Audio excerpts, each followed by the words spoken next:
Hola, ¿qué tal? Mi nombre es Diego Porras, soy residente de cuarto año de Medicina Interna con sede en el Hospital Médica Sur y vamos a revisar el tema de diabetes enfocado para el examen nacional de aspirantes a residencias médicas.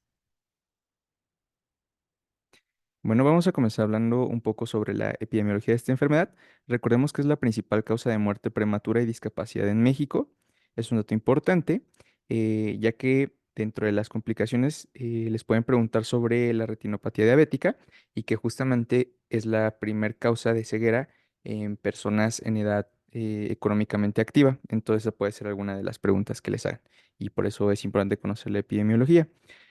De los tipos de diabetes, la diabetes tipo 2 comprende del 90 al 95% de todos los casos y el restante pues va a consistir en diabetes tipo 1, otros tipos de diabetes y la gestacional.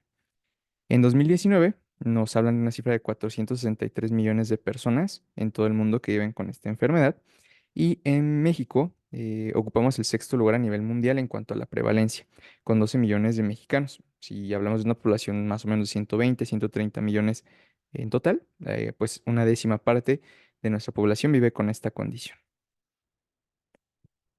Aquí les dejo dos tablas de la Federación Internacional de Diabetes en la edición 2021, en donde vemos el top 10 de países con más personas que viven con diabetes y las proyecciones para 2045. Y México pues ocupa el séptimo lugar en 2021 en cuanto a número de personas con diabetes y se prevé que para 2045 pues ocupe el octavo lugar. Otro punto importante es la tabla que les muestro aquí a continuación, en donde ponen la cantidad de personas con diabetes sin diagnosticar, en donde México ocupa el sexto lugar, con una proporción sin diagnóstico del 47%. Entonces, pues continúa siendo una de las enfermedades más prevalentes y de importancia epidemiológica. Este es otro mapa en donde nos muestran la relación del gasto en diabetes para 2021. Y como podemos ver, México está en los primeros lugares, aproximadamente más de 10 billones de dólares es lo que han calculado por la Federación Internacional de Diabetes. Aquí les dejo otra gráfica. Este fue un estudio que hizo el Instituto Nacional de Salud Pública de la ENSANUD 2012, en donde nos ponen la prevalencia de diabetes ordenada por entidad federativa y por género. Y podemos ver como los tres estados con menos prevalencia de diabetes son Chiapas, Quintana Roo y Chihuahua. Y los que más tienen más alta prevalencia, pues la Ciudad de México y Nuevo León. Aquí vienen otros diagramas de barra en donde podemos ver la edad al diagnóstico. Y en nuestro país, de acuerdo a lo que se analizó en Ensanud, podemos ver que es más prevalente en los grupos de edades de 45 a 55 años. Entonces, pues, esos son como las cifras de diagnóstico en nuestro país. En la última edición de Ensanud, en 2018, se reportó una prevalencia incluso aún mayor del 15% de la que teníamos antes del 12%. Para 2018 se reportó que el 38% de los adultos no sabía que presentaban la enfermedad, que coincide con los datos que nos presentó la Federación Internacional de Diabetes.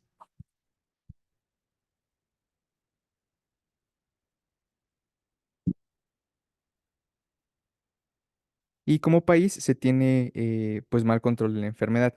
En esta misma, en Sanud, se documentó que la cifra promedio de hemoglobina glucosilada es de 8,9% a pesar del tratamiento farmacológico. Entonces, pues el control que se hace la mayoría de las ocasiones, pues no logra ser tan fructífero. Teniendo en cuenta este panorama epidemiológico, podemos empezar a definir esta enfermedad como un grupo heterogéneo de enfermedades metabólicas sistémicas que se caracterizan por hiperglucemia y sus efectos. Entonces, estas son dos condiciones importantes. La primera es que todos los tipos de diabetes tienen esta condición, la hiperglucemia sostenida, y lo que cambia es el origen de esa hiperglucemia. Sin embargo, los efectos a corto y largo plazo pues van a ser los mismos. Entonces, lo que cambia entre los tipos de diabetes es el origen de esa hiperglucemia.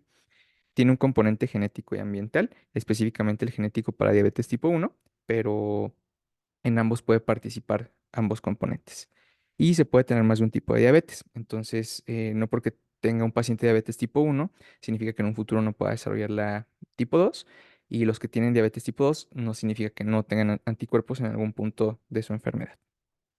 En cuanto a la clasificación, de acuerdo a la Asociación Americana de Diabetes, la clasificamos en diabetes tipo 1, que es la que tiene de pues manera coloquial de origen autoinmune, diabetes tipo 2 asociada a la resistencia a la insulina, diabetes gestacional y tipos específicos de diabetes, donde entran la diabetes tipo MODI, la asociadas a fibrosis quística, por pancreatitis o por algunos fármacos. En cuanto a la fisiopatología y centrándonos un poco a la fisiopatología de la diabetes tipo 2, recordemos un poco la estructura de la insulina. Recordemos que es esta hormona de 51 aminoácidos que la principal acción de manera general es el anabolismo, es la hormona más anabólica que tenemos en el organismo.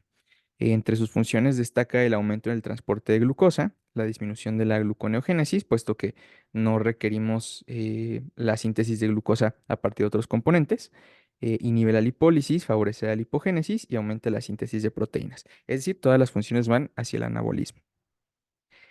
Aquí les dejo esta estructura. Recuerden que son dos cadenas unidas por puentes disulfuro y de acuerdo a su plegamiento va a ser la manera en que se administra. Es decir, de manera como fisiológica son estas dos cadenas y donde se van como alterando cada uno de los aminoácidos de acuerdo a qué tan rápida es una insulina exógena.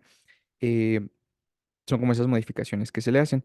Y este es otro ejemplo interesante en donde podemos ver monómeros, dímeros y hexámeros, y es así como se administra, por ejemplo, de manera subcutánea. Por ejemplo, en hexámeros, en el tejido celular subcutáneo, y el mismo tejido lo va degradando hacia dímeros y monómeros para que pase la circulación, y eso hace que sea más lenta su absorción. Aquí hay una pregunta de cuánta insulina se secreta al páncreas al día, y recuerden que son de 40 a 50 unidades en 24 horas. Aquí podemos ver algunas de las funciones de la insulina y dónde es que se secreta.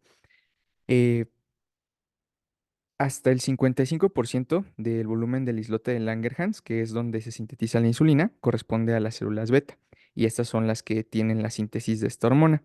También tenemos las células alfa, que representan el 25% del volumen del islote, que secretan la hormona antagonista, que es el glucagón. Pero también tenemos la somatostatina, la grelina o el polipeptido pancreático en el resto de las células.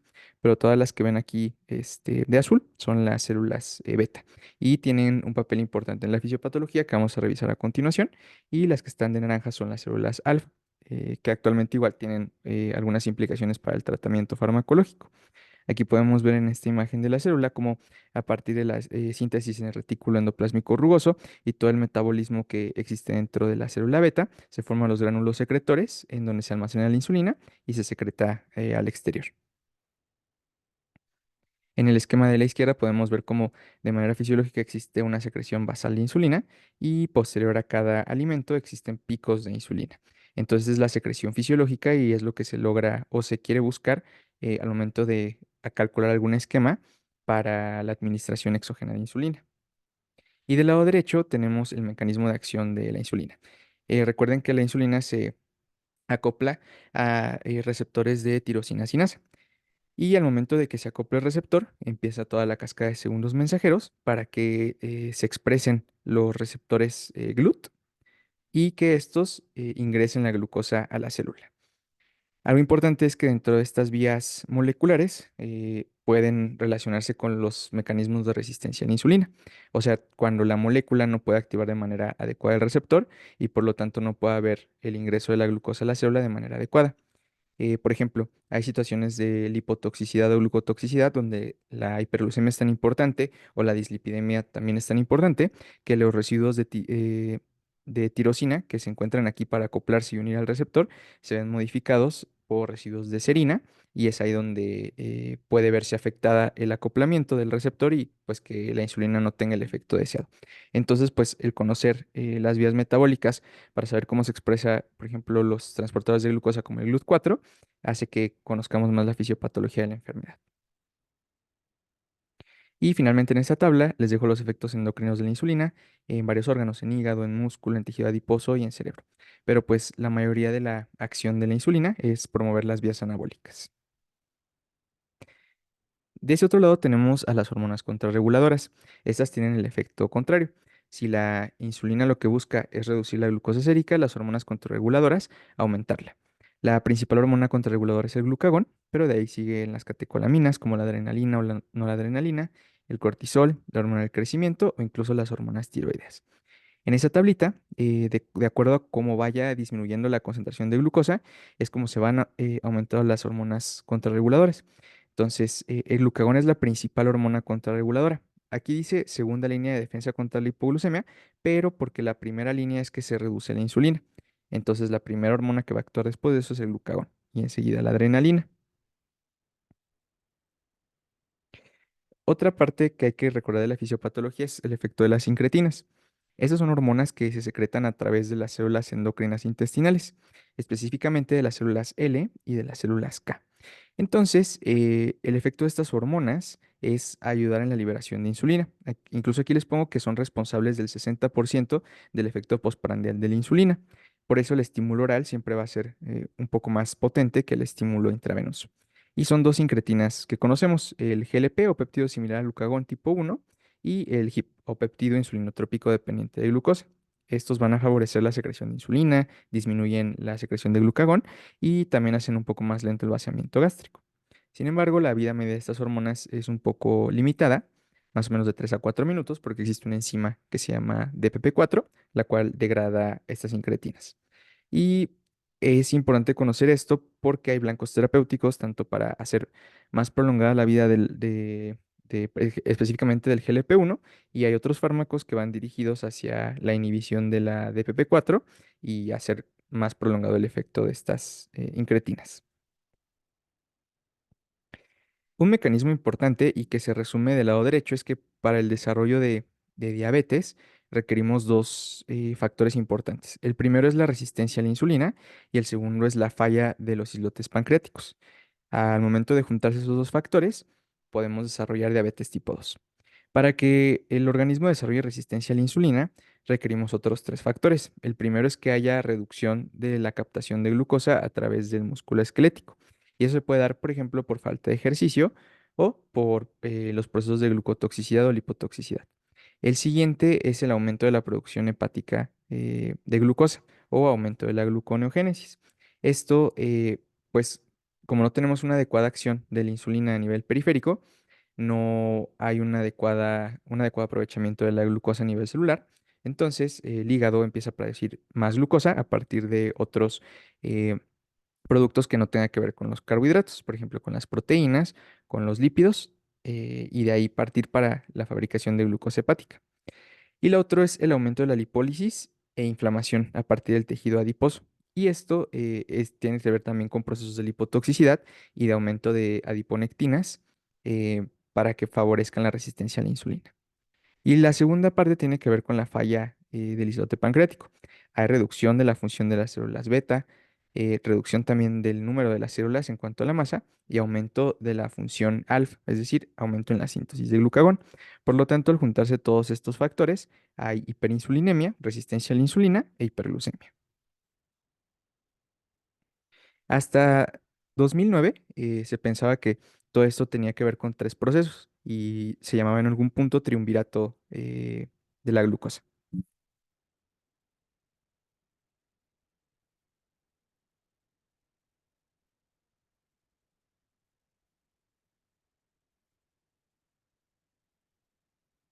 Entonces, estos tres procesos consistían en alteraciones en la secreción de insulina, aumento de la producción de glucosa hepática y disminución de la captación muscular de glucosa. Esto el doctor de Fronso en 2009 lo bautizó como el triunvirato de la glucosa. Sin embargo, recientemente se habla del octeto ominoso. Em, el octeto ominoso, aparte de estos tres factores, incluye algunos otros que son blancos terapéuticos en la actualidad. Por ejemplo, el incremento de la lipólisis, disminución del efecto incretina, aumento en la producción de glucagón por las células alfa, alteraciones a nivel del sistema nervioso central y también aumento en la reabsorción de glucosa a nivel renal. Entonces, todos estos factores perpetúan esta hiperglucemia y por lo tanto las complicaciones a largo plazo. Esta hiperglucemia sostenida, aunado a algunos factores epigenéticos y la respuesta inflamatoria local de los tejidos, aumenta la captación intracelular de glucosa y su metabolismo. Al tener tanta glucosa dentro de cada una de las células o también rodeando a las mismas, vamos a tener alteraciones en la señalización celular, metabolitos tóxicos como las especies avanzadas de la glucosilación y algunos osmoles alterados, por ejemplo, los polioles. Todos estos van a causar estrés oxidativo, procesos de inflamación local, y esto a la larga va a causar daño vascular y disfunción celular. A la larga esto nos va a dejar a nefropatía, retinopatía y neuropatía, que son las alteraciones de la microcirculación y pues las primeras que se ven afectadas en los pacientes que no tienen un adecuado control glucémico. Después de conocer la fisiopatología y la epidemiología, vamos a revisar un poco de las manifestaciones clínicas. Recordemos que los síntomas son inespecíficos, pueden ser insidiosos, asintomáticos, relacionados con infecciones frecuentes y también pueden tener como parte de los síntomas iniciales las complicaciones visuales o neuropáticas. Y cuando el déficit de insulina es severo, em, podemos tener datos de catabolismo aumentado, por ejemplo, asociados a poliuria, polidipsia, pérdida de peso y polifagia. Y los signos más frecuentes son la obesidad abdominal, la cantosis nigricans, como las que les muestro en la imagen, que hay que buscarla en los pliegues, en el cuello, en las axilas, y también puede estar relacionado con alteraciones en la reproducción y síndrome de ovario poliquístico.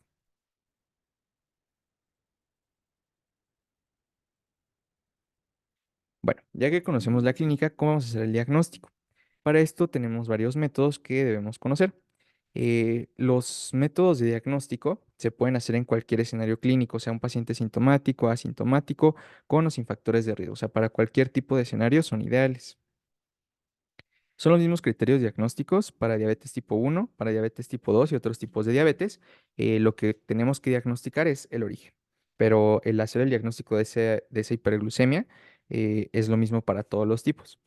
Se puede utilizar cualquier prueba y cualquiera es útil para el tamizaje. Y la concordancia entre pruebas no es la mejor, por eso una glucosa en ayuno pues no va a tener la mejor concordancia con una curva de tolerancia oral a la glucosa. Esta última, con 75 gramos de glucosa nidra, es el estudio más sensible.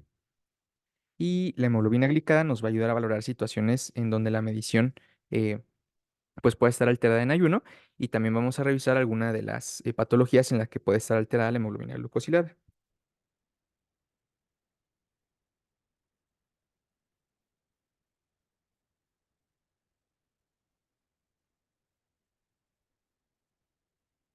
Y bueno, les dejo en esta tabla los criterios diagnósticos para diabetes. Estos son los de 2024, en donde podemos ver una glucosa en ayuno mayor de 126 miligramos sobre decilitro, es mayor o igual. Una curva de tolerancia oral a la glucosa con 75 gramos de glucosa nidra, mayor de 200 miligramos por decilitro a las 2 horas de la curva, una hemoglobina glicada mayor de 6,5%, y la otra manera de hacerlo son con síntomas clásicos de hiperglucemia, como los que platicábamos, o una crisis hiperglucémica, como una cetoacidosis, un estado hiperosmolar, y que esto condiciona una glucosa al azar mayor de 200 miligramos sobre decilitro.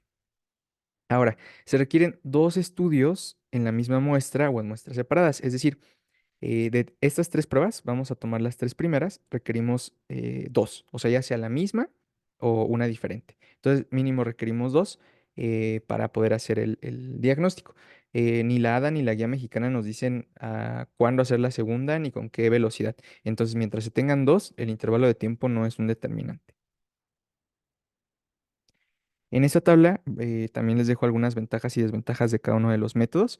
En la glucosa oral en ayuno vemos que es el estándar establecido, es rápido, económico y puede predecir complicaciones microvasculares, ya que la mayoría de los estudios que se hicieron para la reducción de complicaciones microvasculares en diabetes tipo 1 a finales del siglo pasado utilizaban la glucosa en ayuno para las mismas, por ejemplo, el estudio de SCT. Algunas desventajas pues son la variabilidad diaria y el inconveniente pues por el ayuno y tampoco refleja como la homeostasis de la glucosa de más tiempo, o sea, es solamente en un único punto en el tiempo. Luego la curva también nos ayuda a predecir complicaciones y es la prueba con mayor sensibilidad, pero pues el inconveniente es que es desagradable y costosa. Y la hemoglobina glicada tiene varias ventajas como al ser una única muestra y también nos ayuda para la parte de la predicción de la enfermedad cardiovascular más que la microvascular. Sin embargo, es costosa y puede haber algunas patologías en las que está alterada que vamos a verlas en esta imagen. Em, en algunas situaciones, la hemoglobina glicada no es la mejor opción para el diagnóstico o para el seguimiento, específicamente cuando el recambio de eritrocitos está reducido o está aumentado. Se habla de que está reducido, por ejemplo, cuando hay déficit de hierro, déficit de B12, déficit de folatos, anemia plástica o algunas patologías malignas hematológicas. Entonces, esto puede dar un resultado falso positivo para una hemoglobina glicada elevada. Y cuando el recambio de los eritrocitos es muy rápido, por ejemplo, cuando hay hemólisis, transfusiones, hemorragias, esto hace que los eritrocitos duren menos en la circulación y por lo tanto que el recambio sea más rápido y tengamos falsos negativos para hemoglobina glicada, es decir, que esté más baja de lo normal. Entonces son situaciones en las que no es el mejor método diagnóstico o de seguimiento. Centrándonos más en la GPS mexicana, ellos nos recomiendan utilizar la hemoglobina glicada para confirmar el diagnóstico en pacientes que ya tuvieron alguna de tamizaje antes, ya sea la glucosa en ayuno, eh, y esto lo vamos a hacer con un valor mayor a 6,5. Y entonces es la que nos recomiendan para confirmar el diagnóstico cuando tengamos alguna prueba de tamizaje ya alterada previamente. También nos recomiendan utilizar la curva en pacientes que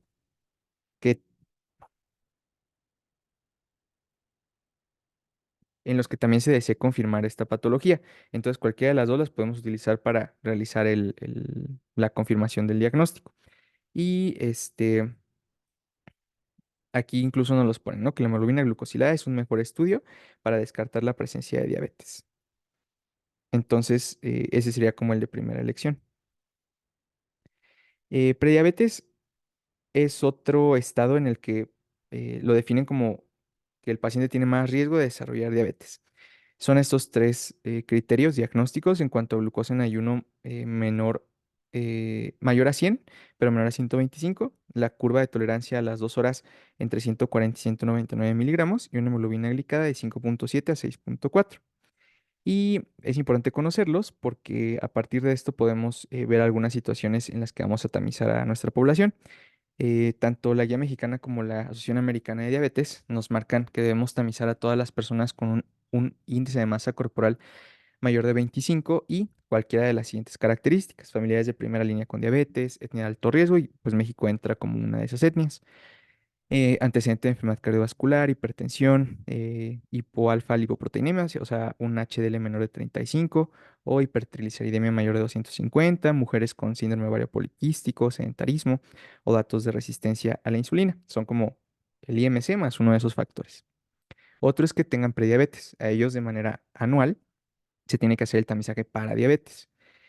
Otros son pacientes con diabetes gestacional, se debe hacer cada 3 años, incluso después de que se resolviera el embarazo. Y pacientes mayores de 35 años, por lo menos en México, sin otros factores de riesgo, también se debe tamizar. Y si los resultados son normales, cada 3 años se debe continuar el tamizaje.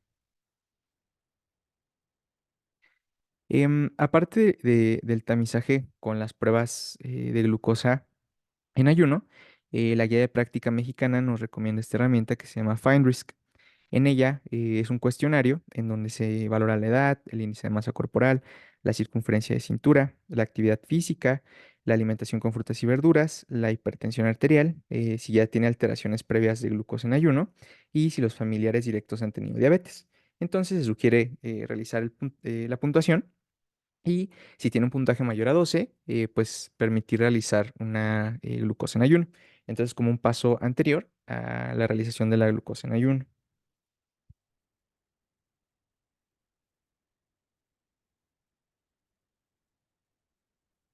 Entonces, pues ahí les dejo, ¿no? Que se recomienda como tamizaje para detección de riesgo en diabetes. Y por lo menos cuando se juntan 12 puntos, se recomienda realizar la glucosa plasmática en ayuno.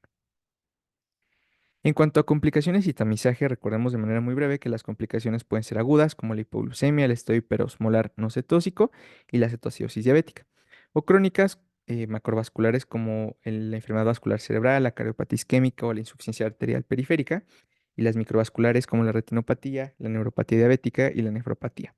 De estas, la primera que se ve afectada es la retina, entonces es el primer sitio en donde podríamos nosotros buscar enfermedad microvascular. Todo esto en relación a los procesos fisiopatológicos que presentamos de la glicación avanzada de las proteínas y todo el daño que existe dentro de la célula. Otra pregunta que les pueden hacer es cuándo realizar el tamizaje para cada una de estas patologías. Y para diabetes tipo 2, por lo menos es al diagnóstico. tanto de la nefropatía, la retinopatía y la neuropatía. Si hablamos de diabetes tipo 1, pueden ser de 3 a 5 años después del diagnóstico. Esto porque el proceso de hiperglucemia no es tan prolongado como en alguien que vive con diabetes tipo 2. Y aquí lo podemos ver. La nefropatía para hacer el tamizaje es al diagnóstico midiendo la relación albúmina-creatinina urinaria. La retinopatía con el envío a oftalmología para que realicen fondo de ojo y valorar la retina. Y la neuropatía se utiliza la prueba del monofilamento y del diapasón. Incluso la ADA pues tiene esas mismas recomendaciones para enfermedad renal. Y aquí les dejo para la retinopatía diabética y para la neuropatía, tanto para diabetes tipo 1 como para diabetes tipo 2. Y bueno, últimamente se hace énfasis en las guías del ADA sobre las metas de tratamiento, que debe ser un manejo integral, considerando las características del paciente, los factores de riesgo, que sea una decisión compartida, que se trabaje con metas compartidas y que se implemente un plan a largo y mediano plazo. También les dejo esta tabla en donde, de manera general, es una guía en donde nosotros podemos preguntar en cada consulta los antecedentes familiares, las actividades recientes, los comportamientos en cuanto a la comida, los fármacos, el uso de tecnología en diabetes, el estilo de vida social, lo que no debemos olvidar en el examen físico y los estudios de laboratorio que se deben realizar con las consultas y cada cuánto tiempo hacerlos. Eso también es material de la ADA. Y bueno, en cuanto a las metas de tratamiento, nos hablan de esta base y estos cuatro pilares para reducir las complicaciones.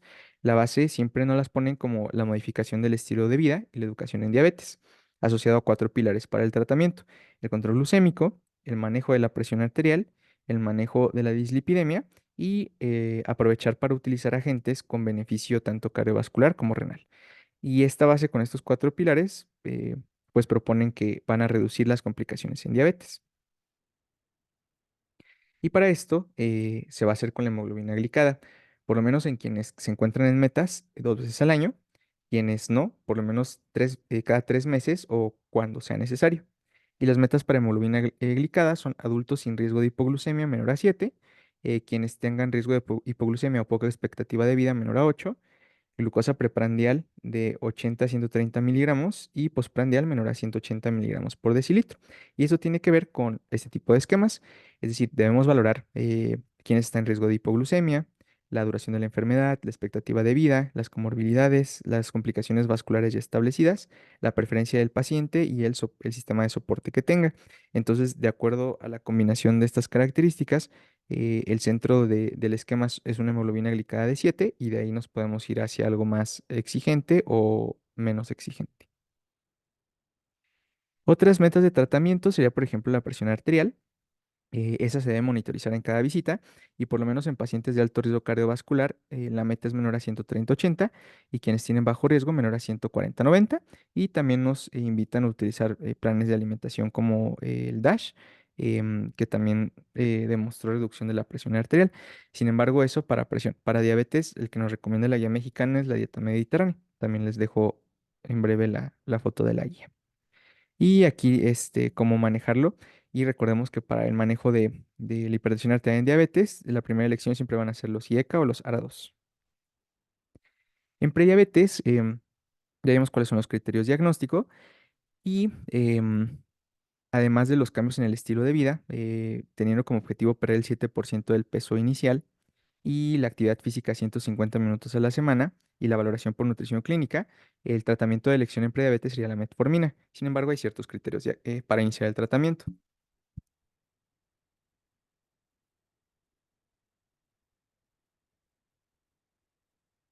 Entre ellos están el IMC mayor a 35 kilos y también ver quién está en riesgo de déficit de vitamina B12. Em, Sin embargo, lo que ha demostrado mayor impacto, aparte de la metformina, es el cambio en el estilo de vida. Hay un estudio que es el DPP, que les muestro aquí la carátula, en donde randomizaron 3 grupos: placebo, metformina y modificaciones del estilo de vida en pacientes que tenían riesgo de diabetes, todavía no tenían el diagnóstico. Y al grupo que mejor le fue es al que tenía las modificaciones del estilo de vida intensas, o sea, pérdida del 7% del peso corporal, actividad física 150 minutos a la semana y que los acompañara el especialista en nutrición. Eso les fue mejor que a los que tomaban metformina. Sin embargo, incluso hasta el año pasado salieron nuevos artículos en los que daban ciertas indicaciones para quienes quisieran iniciar terapia con metformina en el área de prediabetes. Y también nos ponen pacientes menores de 60 años, con un índice de masa corporal mayor a 35, que tuvieran antecedente de diabetes gestacional y también incluso ponen como opción por preferencia del paciente. Y esto demostró una reducción en 3 años de 5,8 y 18% de diabetes con una incidencia acumulada hasta el 41% en 12 años. Sin embargo, los mismos artículos lo dicen que la modificación del estilo de vida es la piedra principal para la prevención de diabetes. Hablando ahora sí de diabetes como tal, la terapia no farmacológica incluye generalidades como la participación activa en el automanejo, em, que todas las decisiones sean individualizadas y que una pérdida del 5% del peso mejora tanto el control glicémico de lípidos y de tensión arterial. En cuanto a la terapia nutricional, que el plan debe ser individualizado, que se recomienda de manera general reducir los carbohidratos simples. La dieta mediterránea sería la de elección para diabetes. Y también moderar el consumo de alcohol, el consumo de sodio menor a 2,3 gramos al día. Y de preferencia en cuanto a las bebidas, en primer lugar agua simple, luego edulcorantes y al final los azúcares simples. Otros puntos importantes son la actividad física, recuerden que son 150 minutos a la semana y que se recomienda yoga y tai chi en adultos mayores. El tabaquismo, la guía no los pide evitarlo y también los cigarros electrónicos y también la da énfasis ahora en los problemas psicosociales y de psiquiatría. Esto para el mejor apego al tratamiento y la reducción de la hemoglobina glucosilada y aparte en mayores de 65 años el tamizaje del deterioro cognitivo para un mejor apego al tratamiento farmacológico. En cuanto a la parte farmacológica, hay que considerar las comorbilidades cardiovasculares, enfermedad renal crónica, falla cardíaca, el riesgo de hipoglucemia es muy importante, los efectos en el peso y la composición corporal, las reacciones adversas de los fármacos, el precio de los mismos y las preferencias del paciente. Y para eso, el primer grupo farmacológico son las biguanidas y el representante más clásico es la metformina. Ya es la única disponible en México y es el agente de primera línea para el tratamiento. El mecanismo de acción es que reduce la gluconeogénesis hepática y aumenta la utilización de glucosa en los tejidos periféricos. Ahorita vamos a ver en otro esquema cómo es que actúa de manera molecular. Se absorbe de manera rápida en el intestino, se elimina de manera renal y aquí les dejo la dosis eficaz, de 1.500 a 2.000 miligramos al día. Esa es como la dosis en donde se ha demostrado que tiene un efecto en la glucosa hasta de una reducción de 1,5% en la hemoglobina glicada. Sin embargo, la guía mexicana nos pide iniciar con una dosis muy baja que vamos a ver en breve. Y las reacciones adversas que podemos esperar pues son las gastrointestinales o una complicación poco frecuente que es la acidosis láctica en quienes ya tienen alteración de la función renal. Y por eso es importante mencionar que cuando la tasa de filtrado glomerular es menor a 30 mililitros, está contraindicado este fármaco. Y pues este va a actuar tanto reduciendo la lipólisis, aumentando la captación de glucosa a nivel muscular y reduciendo la gluconeogénesis hepática. Aquí les dejo, no es bien sabido como el mecanismo de acción, pero en estudios recientes se sabe que inhibe el primer complejo de la cadena transportadora de electrones mitocondrial. Entonces, al momento de bloquear la oxidación del NADH en NAD, disminuye el aporte energético a la mitocondria y eso reduce o sea, el aprovechamiento del GLUT2 para la síntesis de glucosa a partir de otros componentes, o sea, reduce la gluconeogénesis hepática al momento de bloquear ese complejo 1 en la cadena transportadora de electrones. Es como lo más reciente en cuanto al mecanismo de acción de la metformina. Otros fármacos son las sulfonilúreas. Estos inhiben el canal dependiente de potasio de ATP, esto en las células beta. Por lo tanto, aumentan la secreción de insulina por estas mismas células, al favorecer la entrada de calcio y la liberación de insulina. Hay de varias generaciones y el efecto adverso más importante es la hipoglucemia y con una reducción de hemoglobina glicada hasta el de 2%. Aquí les dejo entonces cómo inhiben esos canales de ATP. En algún punto se pensó que las sulfonilureas aumentan el riesgo cardiovascular. Esto porque hay unos canales que se llaman KIR, que también estaban en el músculo cardíaco y al momento de bloquearlos podían tener como cierto daño y que estuvieran relacionados con falla cardíaca. Sin embargo, el que se demostró que no estaba relacionado es la glimepirida y por eso es como de los que se prefieren. Entonces, pues solamente aumentan la secreción de insulina a nivel pancreático. Otro grupo son las tiazolidinedionas, las cuales son agonistas del receptor activador de la proliferación de los peroxisomas gamma o el PPAR gamma. Esto incrementa la utilización de la insulina, especialmente en las células beta, estimula la lipogénesis y suprime la gluconeogénesis. Bueno, actualmente solo una disponible, que es la pioglitazona, ya que en el estudio RECORD se suspendió la rosiglitazona porque aumentaba falla cardíaca y infarto agudo al miocardio. Entonces, a partir de este estudio, los demás estudios de los fármacos en diabetes, uno de los desenlaces o lo que tenían que probar en los estudios es que no aumentaran el riesgo cardiovascular, incluso lo tenían que reducir. Entonces fue como parteaguas en el manejo y los estudios para los fármacos de diabetes. Em, y pues bueno, estos solamente actúan a nivel de la lipólisis, de la gluconeogénesis hepática y de la reducción de la glucosa a nivel muscular. Y el único disponible que les comento es la pioglitazona, que incluso la guía mexicana pues ya no la recomienda tanto, como vamos a ver en breve. Otro grupo son los agonistas de GLP-1. Estos prolongan la vida de esta incretina, uniéndose al receptor y estimulando la liberación dependiente de glucosa. Hay de varias acciones, por ejemplo, de acción corta, el exenatide y licisenatide, que de hecho ya no se utilizan en la actualidad, y también otros más nuevos como liraglutide, semaglutide, dulaglutide. Y estos, además de la ventaja que tienen sobre la hemoglobina glicada, también ayudan a la reducción de peso, ya que provocan saciedad temprana y también hacen más lento el vaciamiento gástrico. Entonces, pues estos tienen relación con el efecto incretina. Otro punto importante es que en la guía mexicana, en la parte de los fármacos que ofrecen, solamente tienen el exenatide. Sin embargo, pues los más nuevos son tanto el semaglutide que les dejo acá y el liraglutide. Entonces son los que están como demostrados para el control glucémico y otra versión para la pérdida de peso a dosis más altas. Y otro grupo son los inhibidores de DP4. Estos son fármacos que evitan la degradación del GLP-1 al momento de inhibir a esta enzima. Prolongan el efecto incretina y tienen algunas reacciones adversas asociadas a pancreatitis aguda o bueno, es como el más característico. Tenemos varios disponibles en México. Tenemos la vildagliptina, linagliptina, sitagliptina y alogliptina. De estos, la linagliptina tiene la ventaja que no se ajusta a función renal y este grupo farmacológico nada más ayuda para el control glucémico y no tiene otra ventaja sobre el riesgo cardiovascular o función renal. Entonces son un buen complemento cuando no tiene otra comorbilidad del paciente y queremos mejorar el control de la hemoglobina glucosilada. Y el último grupo son los inhibidores de SGLT2. Este es un cotransportador a nivel renal que lo que realiza es la reabsorción de glucosa. Entonces, al momento de inhibir este canal, favorecemos la glucosuria, que recordemos que el umbral son 180 miligramos sobre decilitro. Entonces, ese es su mecanismo de acción, disminuir el umbral para la glucosuria y, bueno, a partir de esa excreción de glucosa, pues favorecer el control glucémico.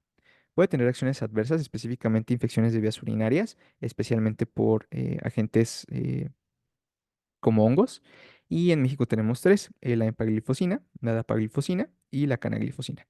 Eso tiene como reacción adversa la cetoacidosis euglucémica, es decir, que se presenta la acidosis, pero por el mecanismo de acción no se eleva la glucosa y el que está más relacionado es la canaglifosina. Tiene la ventaja además de que estos y los GLP-1 de brindar, aparte del beneficio del peso, especialmente los GLP-1, pero estos dos, tanto protección cardiovascular como protección renal. Y pues aquí les dejo esta tablita de LADA en donde vienen todos esos datos resumidos. Los algoritmos más nuevos en cuanto a la elección de los fármacos para diabetes ponen siempre hasta arriba los cambios en el estilo de vida y de ahí valorar las complicaciones cardiovasculares y del paciente. Hasta hace unos años, aparte de los cambios en el estilo de vida, el siguiente como pilar era la metformina. Sin embargo, eso ya quedó atrás. Y lo más nuevo es como valorar las complicaciones cardiovasculares, si tiene falla cardíaca, si tiene enfermedad renal crónica, si quiere perder peso o si no tiene otras complicaciones. Y de acuerdo a la evidencia de cada fármaco es como se recomienda irlo administrando. Pero vamos a enfocarnos a lo que les preguntan en el examen en relación a la guía mexicana, que ahorita veremos las indicaciones mexicanas. Y otro fármaco que pues siempre vamos a utilizar es la insulina. Em, Aquí les dejo una foto de Leonard Thompson y Frederick Banting. Este doctor fue el que descubrió y sintetizó la insulina en 1921. Y este Leonard Thompson fue el primer niño que tenía diabetes tipo 1, que se le administró insulina y que pues mejoró. O sea, este es antes del tratamiento y después del tratamiento.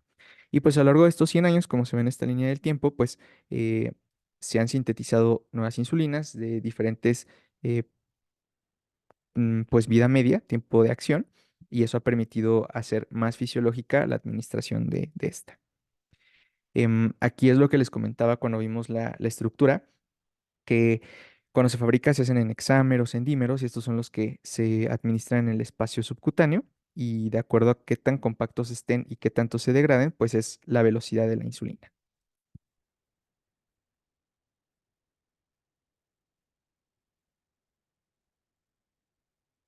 Y bueno, en esta tabla les dejo las que existen de acción regular, de acción rápida, acción ultra rápida, las de acción intermedia y las de acción prolongada. ¿Qué indicaciones tenemos para iniciar insulina? Algunas absolutas serían diabetes tipo 1, cetoacidosis diabética, cuando exista actividad catabólica importante, es decir, pérdida de peso a pesar de los fármacos, glucosa mayor a 300 miligramos, con síntomas importantes, o una hemoglobina glicada mayor de 10. Y en las transitorias, por ejemplo, en estado hiperosmolar, diabetes gestacional, pacientes hospitalizados que utilicen esteroides dentro de la hospitalización o nutrición parenteral. Aquí les dejo el algoritmo que nos propone la Asociación Americana de Diabetes en cuanto al inicio de terapia diferente a la vía oral. Ellos nos ponen ya en primer lugar la utilización de los GLP-1 antes de la insulina y si es muy cara o no logran como superar las reacciones adversas, es cuando se añade una insulina basal. Esto a recomendación de la Asociación Americana de Diabetes de 2024, junto con el ajuste de acuerdo a la velocidad de la insulina. Sin embargo, ahora vamos a ver lo que dicen las guías mexicanas. Si es una diabetes de reciente diagnóstico, la guía mexicana no recomienda como único tratamiento los cambios en el estilo de vida, sino que aparte de eso, iniciar metformina. Entonces, la dosis que nos sugieren son de 425 miligramos cada 24 horas e ir aumentando hasta alcanzar la dosis meta, que recordemos son de 1500 a 2000 miligramos. Y esto asociado a la actividad física y a la dieta mediterránea, que son las recomendaciones que podrían preguntarles. En cuanto a la utilización de otros antidiabéticos orales, nos recomiendan dar la terapia combinada en pacientes que tienen por lo menos una hemoglobina glicada mayor a 8 y que con metformina no logramos reducir esta meta. Y el siguiente fármaco que nos recomiendan es añadir un inhibidor de PP4, sería como el segundo. Y cuando este segundo fármaco no se puede utilizar por la cuestión de que sea económica o que no haya disponible, el que nos recomiendan en orden serían las sulfonilurias o con un inhibidor de ICGLT2. No nos recomiendan de manera inicial la terapia entre metformina y, por ejemplo, pioglitazona o utilizar sulfonilurias de manera sola o utilizar luego los ISGLT2 únicamente cuando no tengamos un DPP4 disponible y la meta que nos pone la guía mexicana es menor al 7% de hemoglobina glucosilada. El tercer fármaco que se recomienda de acuerdo a esta guía es el inicio de la insulina y si el paciente requiere perder peso es cuando se recomienda un GLP-1 igual en la guía. La insulina que se recomienda como basal es la NPH y estas pues tienen menor riesgo de hipoglucemia. La dosis que se busca es de 10 unidades al día o 0,2 unidades por kilo de peso e incrementar de 2 a 4 unidades cuando la glucosa en ayuno pues no esté en metas 2 a 3 días seguidos. Y también considerar la utilización de un GLP-1. En cuanto a la albuminuria y a la hipertensión arterial, recordemos que lo que nos van a recomendar siempre es la utilización de IECA o ARA2 y el monitoreo de quienes puedan estar como pues más en riesgo de las reacciones adversas de los mismos. Y finalmente la guía concluye con qué hacer en caso de hipoglucemia en el paciente con diabetes tipo 2. Recordemos que para la ADA y para la guía es menor a 70 miligramos por decilitro. Y los síntomas pues serían autonómicos y neuroglucopénicos. Entonces, ante cualquiera de esos síntomas o una cifra menor a 70 miligramos, pues hay que darle tratamiento. La ADA el año pasado ahora nos habla de tres niveles de glucosa, de 70 a 54 y menor a 54, ya que 54 miligramos es el umbral para los síntomas neuroglucopénicos, que son los más importantes. Y la guía nos recomienda dar de 15 a 20 gramos de un carbohidrato de acción rápida, o 25 mililitros de una solución glucosa al 50%. La segunda opción, si no tenemos la glucosa, sería la utilización de 1 miligramo de glucagón y después de 15 minutos de pues administrar estos gramos de hidrato de carbono, pues valorar de nuevo la glucometría capilar.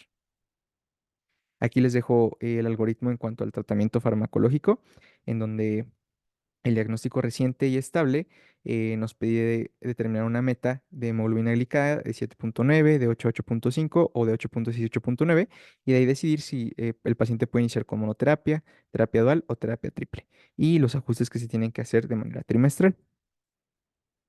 Y también los ajustes de acuerdo al régimen de insulina en este algoritmo se resumen. Muchas gracias por su atención.